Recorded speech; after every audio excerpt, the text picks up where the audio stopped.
வணக்கம். கூகுள் ஃபோட்டோஸில் ஒரு அப்டேட் ஒன்று வந்திருக்கு. அது என்ன அப்டேட் அப்படின்னா காலேஜுங்கிற ஒரு அப்டேட். இந்த அப்டேட்டை பற்றி டெமோவாக பார்க்க போகிறோம். நம்மளுடைய சேனலில் நீங்கள் வந்து ஃபஸ்ட் டைமாக பார்க்குறீங்கன்னா நம்மளுடைய சேனலை சப்ஸ்கிரைப் பண்ணிக்கிறீங்க. கூடவே பெல் ஐக்கான் எழுதி ஆல் பட்டனையும் எழுதிக்கிறீங்க. அப்போ தான் நாங்கள் எப்பப்போல்லாம் கண்டென்ட் அப்லோட் பண்ணுறோமோ அப்போ உங்களுக்கு நோட்டிஃபிகேஷன் சேரும். ப்ளே ஸ்டோரை ஓப்பன் பண்ணிக்கிறீங்க.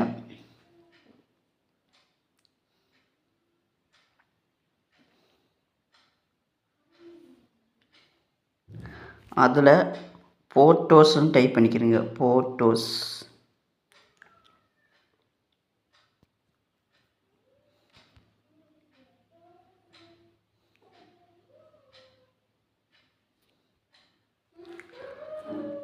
அப்டேட் உங்கள் எல்லாருக்குமே அப்டேட் வந்திருக்கும். அந்த அப்டேட் கேட்டுச்சு அப்படின்னா அப்டேட் பண்ணிக்கிட்டுருங்க. நான் ஓப்பன் கொடுத்துக்கிறேன்.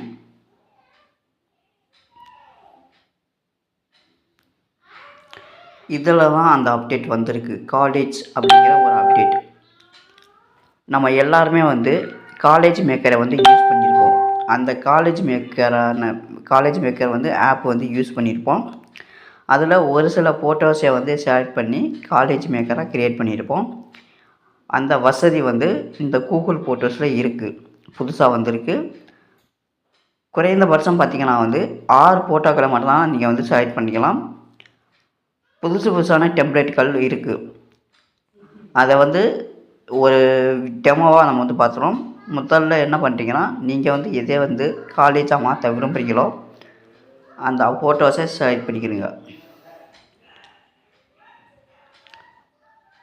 6 ஃபோட்டோஸ் தான் நான் டெமோவுக்காக 7 செலக்ட் பண்ணுறேன். அது என்ன ரிப்போர்ட் கொடுக்குதுன்னு பார்த்துருவோம். கீழே பார்த்தீங்கன்னா album, highlight video, animation, college, cinematic photo இல்லை காலேஜை செலக்ட் பண்ணிக்கிறீங்க. அதுவே சொல்லுது 6 ஐட்டம்ஸ் தான் செலக்ட் பண்ணலாம் அப்படின்னு சொல்லிட்டு. இப்போ பார்த்தீங்கன்னா 6 ஐட்டம்ஸ் செலக்ட் பண்ணிட்டோம். கீழே கிரியேட் அப்படிங்கிறத கிளிக் பண்ணிக்கிறீங்க. கிளிக் பண்ணிவிட்டு காலேஜுங்கிறத கிளிக் பண்ணுங்கள். கீழே பார்த்தீங்கன்னா நிறைய டெம்ப்ளேட் இருக்குது. அதாவது ஃபோட்டோ ஸ்டாக்ஸ் இருக்குது. இதை பயன்படுத்தி தான் காலேஜ் மேக்கரை க்ரியேட் பண்ண போகிறோம். எனக்கு இந்த ஆப்ஷன் போதுமானது, நான் கொடுத்துட்டேன். இந்த ஃபோட்டோவை மேலேயும் கீழேயும் லெஃப்ட் ரைட் நகர்த்தி கொள்ள முடியும். அதுக்கு லாங் ப்ரெஸ் பண்ணுங்கள். லாங் ப்ரெஸ் பண்ணி ட்ராக் அண்ட் ட்ராப் பண்ணுங்கள். அதே மட்டும் ஜூம் இன் ஜூம் அவுட் பண்ணலாம்.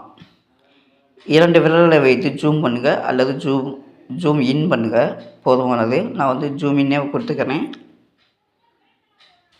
அவ்வளோதான். கீழே இருக்கக்கூடிய சேவுங்கிற பட்டனை கிளிக் பண்ணிக்கிறீங்க. சேவ் பண்ணிங்கன்னா சேவ் ஆகிக்கின்றோம்.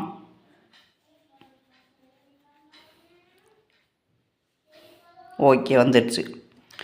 ஸோ இப்படி தான் காலேஜுங்கிற ஆப்ஷன் நம்ம யூஸ் பண்ண முடியும். இதுதான் அந்த அப்டேட்.